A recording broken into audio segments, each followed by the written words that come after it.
നമസ്കാരം. മലയാളി വാർത്ത ഇൻസൈഡിലേക്ക് സ്വാഗതം. ഇറാന്റെ പുതിയ പരമോന്നത നേതാവ് Mojtaba Khamenei അബോധാവസ്ഥയിൽ ചികിത്സയിലാണെന്ന് report.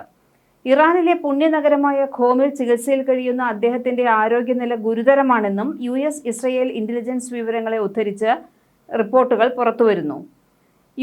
Israel intelligence വിവരങ്ങളുടെ അടിസ്ഥാനത്തിൽ സഖ്യകക്ഷികളുമായി പങ്കുവച്ച ഒരു നയതന്ത്ര കുറിപ്പിലാണ് മുജ്തബയുടെ ആരോഗ്യനിലയെക്കുറിച്ച് വിശദീകരിക്കുന്നത് എന്നാണ് റിപ്പോർട്ട്.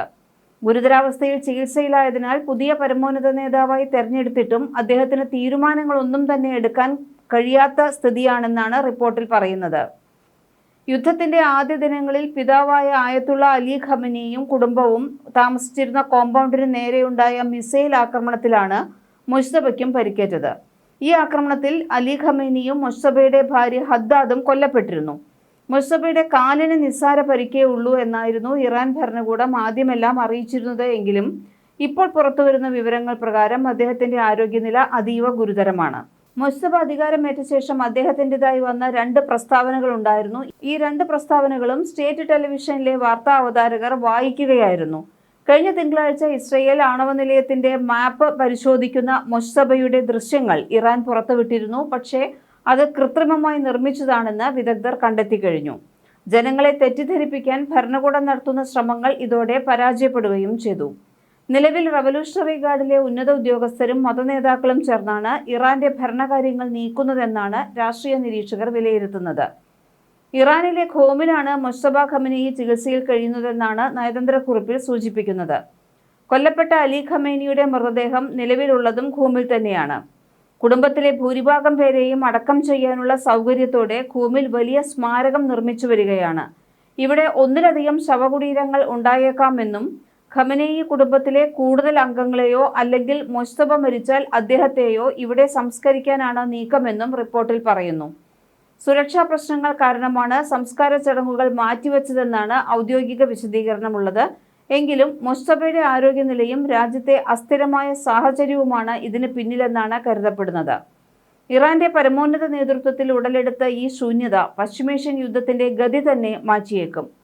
മുജ്തബ ഖമനേയി എവിടെയുണ്ടെന്ന് സംബന്ധിച്ച് ഇസ്രയേൽ രഹസ്യാന്വേഷണ ഏജൻസികൾക്ക് കുറച്ചുകാലമായി വിവരം ലഭിച്ചിരുന്നുണ്ട് എന്നാണ് റിപ്പോർട്ടുകൾ പറയുന്നത്.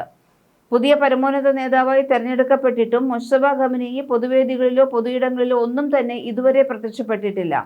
അതിനാൽ തന്നെ മുജ്തബ ഖമനേയിയുടെ ആരോഗ്യനിലയെക്കുറിച്ചും പല രീതിയിലുള്ള റിപ്പോർട്ടുകളാണ് പുറത്തുവന്നിരുന്നത്. അതിനിടെ അലി ഖമനേയി ഉൾപ്പെടെ കൊല്ലപ്പെട്ട വ്യോമാക്രമണത്തിൽ മുജ്തബ ഖമനേയിക്കും പരിക്കേറ്റതായി പിന്നീട് സ്ഥിരീകരിച്ചിരുന്നു. എന്നാൽ അദ്ദേഹത്തിന്റെ ആരോഗ്യനിലയെക്കുറിച്ചുള്ള വിവരങ്ങളൊന്നും പുറത്തു വന്നിരുന്നില്ല. ഇതേസമയം ഇന്ന് പ്രാദേശിക സമയം രാത്രി 9 മണി വരെ ട്രെയിൻ യാത്ര ഒഴിവാക്കണമെന്ന് ഇറാനികൾക്ക് ഇസ്രയേലിന്റെ മുന്നറിയിപ്പുണ്ട്. ഇത് നിങ്ങളുടെ ജീവന് തന്നെ ഭീഷണിയാണ് എന്നും മുന്നറിയിപ്പിൽ പറയുന്നു. പുതിയ ആക്രമണങ്ങൾക്ക് ഇസ്രയേൽ പദ്ധതിയിടുന്നതായാണ് സൂചന. ഒറ്റ രാത്രി കൊണ്ട് ഇറാനെ പൂർണ്ണമായും ഇല്ലാതാക്കാനാവുമെന്ന് ട്രംപ് ഭീഷണി മുഴക്കിയിട്ടുണ്ട്. ഹോർമുസ് തുറന്നില്ലെങ്കിൽ ഇറാനിലെ വൈദ്യുത നിലയങ്ങളും പാലങ്ങളും ബുധനാഴ്ച രാവിലെയോടെ തകർക്കുമെന്നാണ് ട്രംപിന്റെ ഭീഷണി നിലവിലുള്ളത്. ഇതേസമയം അമേരിക്ക നടത്തുന്നത് ക്രൂരമായ അധിനിവേശ യുദ്ധമാണെന്ന് ഇറാൻ വിദേശകാര്യ മന്ത്രാലയ വക്താവ് വിമർശിച്ചിട്ടുണ്ട്. ഇറാനെതിരായ അമേരിക്കയുടെ യുദ്ധം നന്നായി പുരോഗമിക്കുകയാണെന്നാണ് ട്രംപ് വിശദീകരിച്ചിരിക്കുന്നത്. ഒറ്റ രാത്രി കൊണ്ട് അമേരിക്കൻ സൈന്യത്തിന് മുഴുവൻ ഇറാനെയും നശിപ്പിക്കാൻ സാധിക്കും. അത് ചിലപ്പോൾ നാളെ രാത്രി തന്നെ സംഭവിക്കുമെന്ന് ട്രംപ് മാധ്യമങ്ങളോട് ഇന്നലെ പറഞ്ഞിരുന്നു. ട്രംപ് നിരന്തരം ഭീഷണി ഉയർത്തുന്നുണ്ടെങ്കിലും കീഴടങ്ങാൻ ഞങ്ങൾ തയ്യാറല്ല എന്ന നിലപാടാണ് ഇറാൻ എടുത്തിട്ടുള്ളത്. ഇറാനിലെ വൈദ്യുത കേന്ദ്രങ്ങളും പാലങ്ങളും തകർക്കപ്പെടുമോ എന്ന കാര്യം ലോകത്തിന് ഇന്ന് അറിയാമെന്ന് വൈറ്റ് ഹൗസ് വക്താവ് പറഞ്ഞു. എന്താണ് സംഭവിക്കാൻ പോകുന്നതെന്ന് ട്രംപിന് മാത്രമേ അറിയൂ എന്നും വൈറ്റ് ഹൗസ് വ്യക്തമാക്കി. ട്രംപിന് ശക്തമായ മറുപടിയുമായി ഇറാനും രംഗത്തെത്തിയിട്ടുണ്ട്. ട്രംപിന് മുന്നിൽ 2 വഴികൾ മാത്രമാണുള്ളതെന്നാണ് ഇറാൻ സ്പീക്കർ മുഹമ്മദ് ബാഖിർ വാലിഖാഫ് പറയുന്നത്. ഒന്നുകിൽ ഇറാന് മുന്നിൽ കീഴടങ്ങുക, അല്ലെങ്കിൽ സ്വന്തം സഖ്യരാജ്യങ്ങളെ ശിലായുഗത്തിലേക്ക് തള്ളിവിടുക എന്നത് മാത്രമാണ് ട്രംപിന് മുന്നിലുള്ള വഴിയെന്ന് ഇറാൻ പ്രതികരിച്ചിട്ടുണ്ട്. തങ്ങളുടെ വൈദ്യുത നിലയങ്ങൾ ആക്രമിച്ചാൽ മേഖലയിലെ വൈദ്യുത കേന്ദ്രങ്ങളും ജലശുദ്ധീകരണ കേന്ദ്രങ്ങളും ആക്രമിക്കുമെന്ന് ഇറാൻ നേരത്തെ തന്നെ വ്യക്തമാക്കിയതാണ്. പാകിസ്ഥാൻ വഴി കൈമാറിയ മറുപടിയിൽ പ്രധാനമായും 10 വ്യവസ്ഥകളാണ് ഇറാൻ മുന്നോട്ട് വച്ചിരിക്കുന്നത്.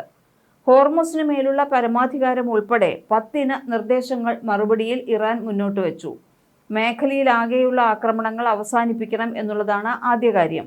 ഹോർമുസിലൂടെയുള്ള സുരക്ഷിത യാത്രയ്ക്കായി പ്രോട്ടോകോൾ കൊണ്ടുവരും, ഉപരോധങ്ങൾ ഒഴിവാക്കണം തുടങ്ങിയവയാണ് ഇറാന്റെ നിർദ്ദേശങ്ങൾ. സമ്പൂർണ്ണ യുദ്ധവിരാമം വേണമെന്ന ആവശ്യത്തിൽ ഉറച്ചു നിൽക്കുന്നതായി ഇറാൻ വ്യക്തമാക്കി.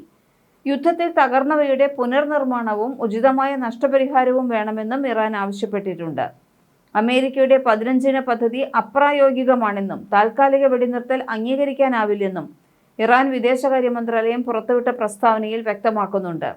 തങ്ങളുടെ താൽപ്പര്യങ്ങളെ മുൻനിർത്തിയുള്ള മറുപടിക്ക് ഇറാൻ അന്തിമരൂപം നൽകിയിട്ടുണ്ടെന്നും ഉചിതമായ സമയത്ത് അവ പ്രഖ്യാപിക്കുമെന്നും വിദേശകാര്യ മന്ത്രാലയ വക്താവ് ഇസ്മായിൽ ബഗായി തിങ്കളാഴ്ച അറിയിച്ചിരുന്നു.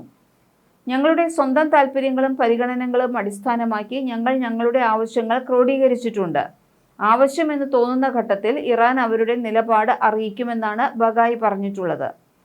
നിലവിലുള്ള സംഘർഷം അവസാനിപ്പിക്കാൻ ലക്ഷ്യമിട്ടുള്ള അമേരിക്കയുടെ പിന്തുണയോടെയുള്ള 15 പദ്ധതി എന്നറിയപ്പെടുന്ന നിർദ്ദേശങ്ങൾ സംബന്ധിച്ച് ചർച്ചകൾ നടക്കുന്നു എന്ന വാർത്തകൾ വരുന്നതിനിടെയാണ് ഇറാൻ നിലപാട് വ്യക്തമാക്കിയിട്ടുള്ളത്. US മുന്നോട്ട് വെച്ചിട്ടുള്ള നിർദ്ദേശങ്ങൾ അങ്ങേയറ്റം അതിമോഹപരവും അസാധാരണവും യുക്തിരഹിതവുമാണെന്ന് ബഗായി വിശേഷിപ്പിച്ചു. നിലവിലെ രൂപത്തിൽ ഈ ചട്ടക്കൂട് ഇറാൻ സ്വീകരിക്കാൻ സാധ്യതയില്ല എന്നും അദ്ദേഹം പറഞ്ഞിട്ടുണ്ട്.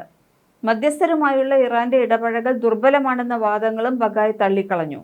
ഞങ്ങളുടെ കാഴ്ചപ്പാടുകൾ വേഗത്തിലും വ്യക്തവും അവതരിപ്പിക്കുന്നത് കീഴടങ്ങലിന്റെ അടയാളമായി കണക്കാക്കാൻ പാടില്ല എന്ന് ബഗായി പറയുന്നു. ഇതിനിടെ താൽക്കാലികമായി വെടിനിർത്താനുള്ള US നിർദ്ദേശങ്ങളെല്ലാം തള്ളിയിരിക്കെയാണ് ഇറാൻ. തങ്ങളുടെ താൽപ്പര്യങ്ങൾ കൂടി പരിഗണിച്ച് യുദ്ധം സ്ഥിരമായി അവസാനിപ്പിക്കണമെന്ന നിലപാടാണ് ഇറാൻ ആവർത്തിച്ച് ആവശ്യപ്പെടുന്നത്. യുദ്ധത്തിൽ തകർന്നവ പുനർനിർമ്മിക്കണമെന്നുള്ളതും പ്രധാന ആവശ്യമായി അവർ മുന്നോട്ട് വയ്ക്കുന്നു. ഇതിന് പക്ഷേ അമേരിക്ക തയ്യാറല്ല. മേഖലയിലെ സംഘർഷങ്ങൾ അവസാനിപ്പിക്കണമെന്ന് ഹോർമുസ് കടലിടുക്കിലൂടെയുള്ള സുരക്ഷിതമായ യാത്രയ്ക്കായി ഒരു പ്രോട്ടോകോൾ തയ്യാറാക്കണമെന്നും ഉപരോധങ്ങൾ നീക്കണമെന്നും ഇറാൻ ആവശ്യപ്പെട്ടു. സൈനിക നടപടിയുടെ മറവിൽ US തങ്ങളുടെ ആണവ പദ്ധതിയെ ലക്ഷ്യം വയ്ക്കാൻ ശ്രമിക്കുന്നതായാണ് ഇറാന്റെ ആരോപണം. ഇസ്ഫഹാനിൽ അടുത്തിടെ നടന്ന ഓപ്പറേഷൻ യുറേനിയം മോഷ്ടിക്കാൻ ലക്ഷ്യമിട്ടുള്ള പരിപാടി ആയിരിക്കാം. അത്തരമൊരു സാധ്യത തള്ളിക്കളയാനാവില്ലെന്ന് വിദേശകാര്യ മന്ത്രാലയം വ്യക്തമാക്കി. എന്നാൽ ആ ശ്രമം പരാജയപ്പെട്ടുവെന്നും അവർ അവകാശപ്പെട്ടു.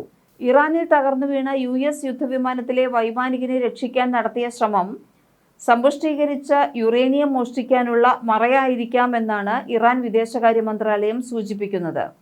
ഈ ഓപ്പറേഷനെക്കുറിച്ച് പല ചോദ്യങ്ങളും അനിശ്ചിതത്വങ്ങളും ബാക്കി നിൽക്കുകയാണെന്ന് ബഗായി അഭിപ്രായപ്പെട്ടു. അമേരിക്കൻ പൈലറ്റ് ഉണ്ടെന്ന് അവകാശപ്പെട്ട കോഗിലുയെ ബൊയറാമാദ് പ്രവിശ്യയിലെ പ്രദേശം അവർ മധ്യ ഇറാനിൽ തങ്ങളുടെ സേനയെ ഇറക്കാൻ ശ്രമിച്ച അല്ലെങ്കിൽ ഇറക്കാൻ ആഗ്രഹിച്ച സ്ഥലത്ത് നിന്ന് വളരെ അകലെയാണെന്ന് ബഗായി പറഞ്ഞു.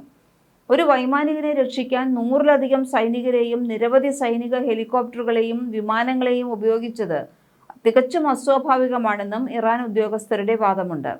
സമ്പുഷ്ടീകരിച്ച യുറേനിയം മോഷ്ടിക്കുന്നതിനായി നടത്തിയ ഒരു നീക്കമായിരുന്നു ഇതെന്ന് കരുതാനുള്ള സാധ്യത തള്ളിക്കളയാനാവില്ലെന്ന് ഇസ്മായിൽ ബഗായി പറയുന്നു. ഈ ഓപ്പറേഷൻ US-നെ സംബന്ധിച്ചിടത്തോളം ഒരു ദുരന്തവും നാണക്കേടുമാണെന്നാണ് ഇറാനിയൻ ഉദ്യോഗസ്ഥർ വിശേഷിപ്പിച്ചത്. ഈ സംഭവത്തിൽ നിന്ന് അമേരിക്ക ഇനിയെങ്കിലും പാഠം പഠിക്കണമെന്നും അവർ അഭിപ്രായപ്പെട്ടു. ഈ രക്ഷാദൗത്യം ഒരു വഞ്ചനയായിരുന്നു എന്നാരോപിച്ച ഇറാന്റെ സൈന്യം ദൗത്യം പൂർണ്ണമായും പരാജയപ്പെടുത്തിയെന്നാണ് അവകാശപ്പെട്ടത്. എന്നാൽ ദുഷ്കരമായ ദൗത്യത്തിലൂടെയാണ് ഓഫീസറെ രക്ഷിച്ചതെന്നാണ് US പറയുന്നത്. GPS ട്രാക്കറും ബീക്കണും വഴി ഒളിസ്ഥലം US സംഘത്തെ വൈമാനികൻ അറിയിച്ചിരുന്നു. ഒളിച്ചിരിക്കുന്ന വൈമാനികന്റെ കൃത്യമായ സ്ഥാനം കണ്ടെത്തിയ ശേഷം ഹെലികോപ്റ്ററുകളുടെ പിന്തുണയോടെ US പ്രത്യേക ദൗത്യ സേനാ അംഗങ്ങൾ എത്തി രക്ഷപ്പെടുത്തുകയായിരുന്നു എന്ന് പറയുന്നു. തുടർന്ന് കുവൈറ്റിലെ US താവളത്തിലേക്ക് വൈമാനികനെ മാറ്റിയിട്ടുണ്ട്. ഇറാൻ തലസ്ഥാനമായ ടെഹ്റാനിലും മറ്റു നഗരങ്ങളിലും വൻ സ്ഫോടന ശബ്ദങ്ങൾ കേട്ടതായി റിപ്പോർട്ടുകൾ വരുന്നുണ്ട്. സിറിയൻ തലസ്ഥാനമായ ഡമാസ്കസിലും സ്ഫോടനങ്ങൾ ഉണ്ടായിട്ടുണ്ട്. ഇറാനിൽ നിന്നും വന്ന മിസൈലുകളെ ഫലപ്രദമായി തടഞ്ഞതായി സിറിയൻ സ്റ്റേറ്റ് TV അറിയിച്ചു. ഇറാനിൽ നിന്നും വന്ന 7 ബാലിസ്റ്റിക് മിസൈലുകൾ തടഞ്ഞതായി സൗദി പ്രതിരോധ മന്ത്രാലയവും പറഞ്ഞിട്ടുണ്ട്. മലയാളി വാർത്ത ഇൻസൈഡ്.